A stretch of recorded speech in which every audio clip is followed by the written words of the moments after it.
This investment for us has been actually a couple of years in the making.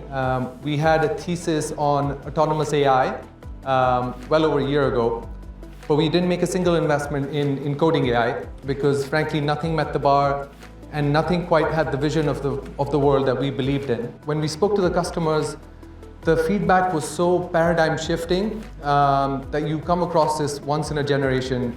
It truly changes the way people lead their lives and do their work. And it's testament to everything that you guys have built, and it makes our job much, much easier. And I say that because our job generally is very, very difficult. There's no one single recipe for finding great businesses or great investments. There are a couple of ingredients that are always common. One is what I said, the exceptional products that change people's lives, which Blitzy certainly is. And the second is founders who are truly exceptional. And Brian and Sid are exactly that. And it was very clear from the first meeting that these are very, very special people. And I am very grateful to both of them and to you guys for allowing us to partner with you in what's hopefully a very, very fruitful, long, and amazing journey.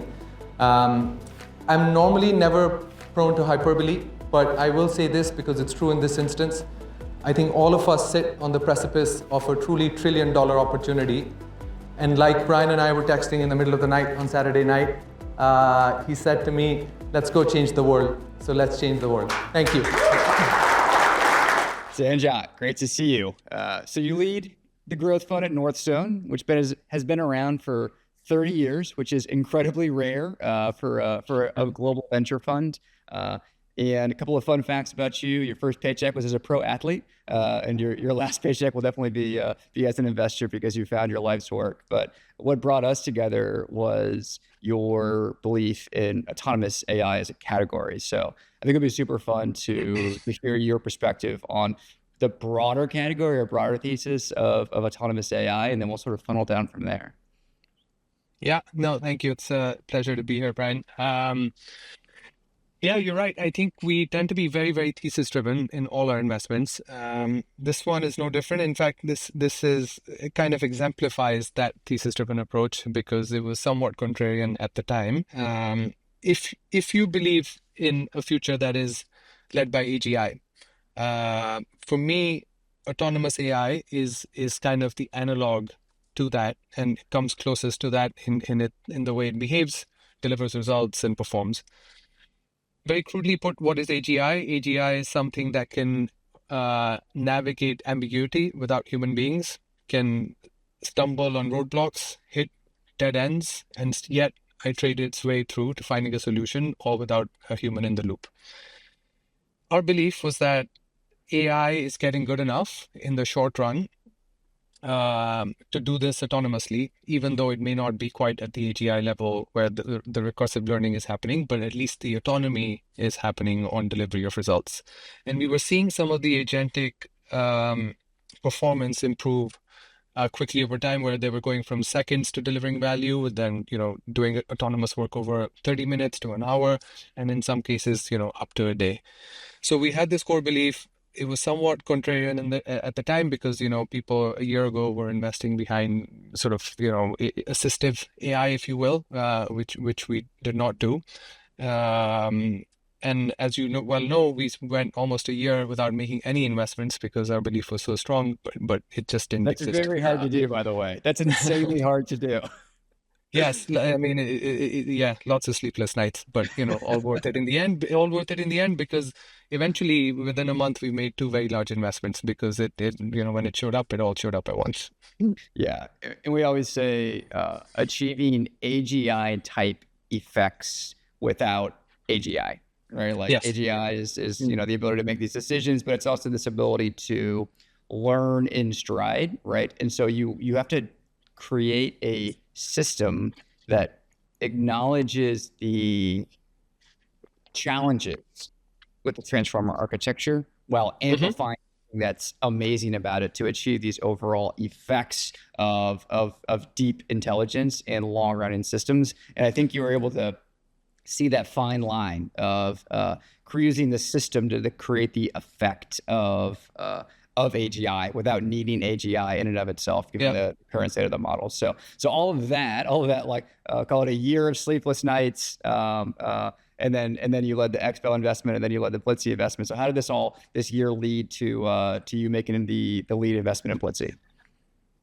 Yeah, so I think Blitzy, in some sense, sits at the confluence of lots of amazing trends. One is the market trend where, obviously you guys do autonomous coding.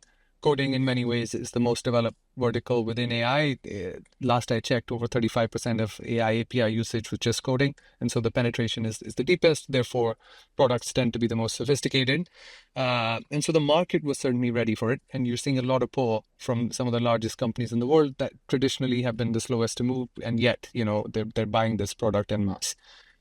But more importantly, bottom up, I think what you guys have built is true IP, which took over 2 years of silently building in darkness, much like our sleepless nights. I'm sure you had many more.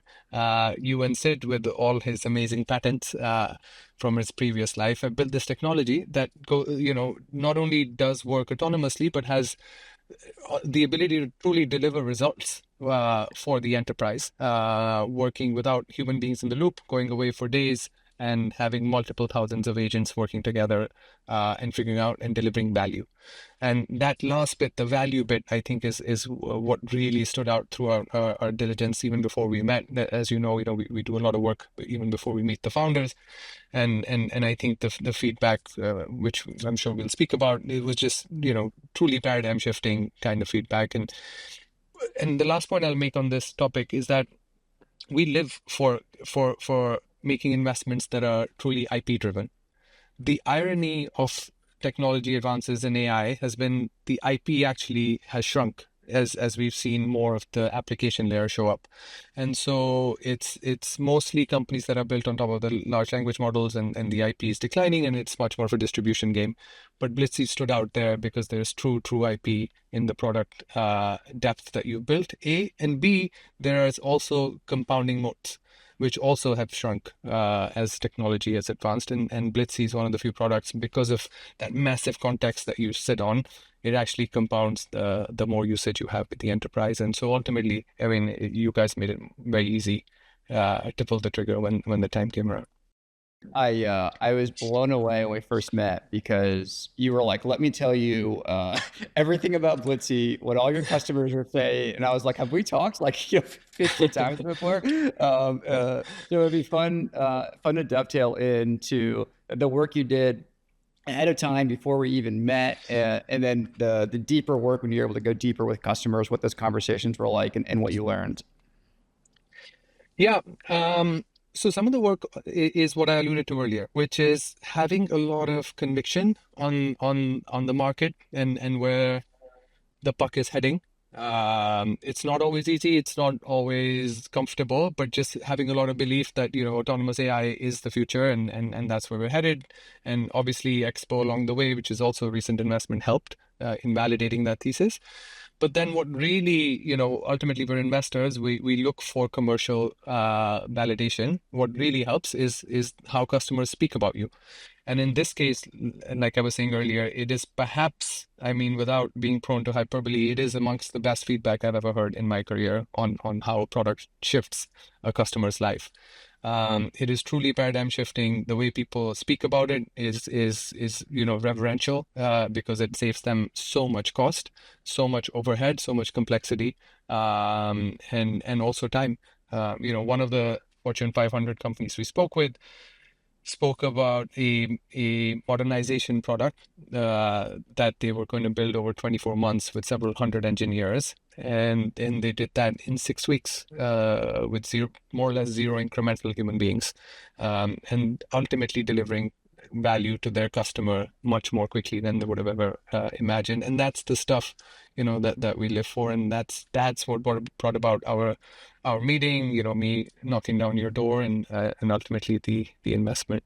Yeah, I think it's rare. We thrive as a technology platform, as a company, in scale and complexity, right? And so we took those long years of building to build something that could deeply understand scale and complexity. And then when we brought it out to market, the first experience was like disbelief, like, well, we're not even going to let you try it, right? But then once we got those first couple enterprise engagements down, and we were able to show people, right, to not just tell people, that's when everything just started going dramatically up and to the right. So we definitely took the harder path, I would say. There was always opportunities for us to put out a fast twitch product, right, in a category that was exploding, and it took a significant amount of discipline, which like we share that sentiment from a values perspective, to say, let's take the harder path, like let's build something that is durable, because at the end of the day, the things Sid and I are most aligned on, probably besides faith and family, is building a generational company, and this being the last place that we work, and that we can be working here when we're in our 60s, and being the most important company in the world. And so to do that, you change your mindset on what you do up front, right? You build something that can compound. You take the harder path to build a really unique IP, and that is differentiated in the market. And that really, when we shared our perspective on that and how important that was to us, you're like, yep, this is the kind of people that aligns with me, and that was really, really exciting. So let's talk about the vision, right? I would love to hear from your perspective the vision that you saw with Blitzy, and really how you see this playing out in the long run. Yeah. I think if you look at, again, the evolution of how this world works, you've gone from sort of assistive AI, GitHub and GitHub Copilot, which as you know, the Expo team kind of founded, to now, these IDEs that are assistive, somewhat autonomous, agentic, you pick your favorite company that does, AI coding, to truly autonomous delivery of value that Blitzy is doing. So for me, the starting point of, refactoring legacy code or modernization for these massive enterprises is just, the step one and day one for what you do for these companies. Ultimately, I think this should become the autonomous software factory for these enterprises, both to create new code, but also maintain everything, which is everything, and including modernization, greenfield projects, delivery to their end customer, whatever the case might be. This should be where all of that autonomous code lifts, and anything that gets built and gets maintained over time happens through Blitzy. Especially because of, we didn't speak about this earlier, but amongst the many things that you built in the IP, perhaps the most special is that context, which is the knowledge graph.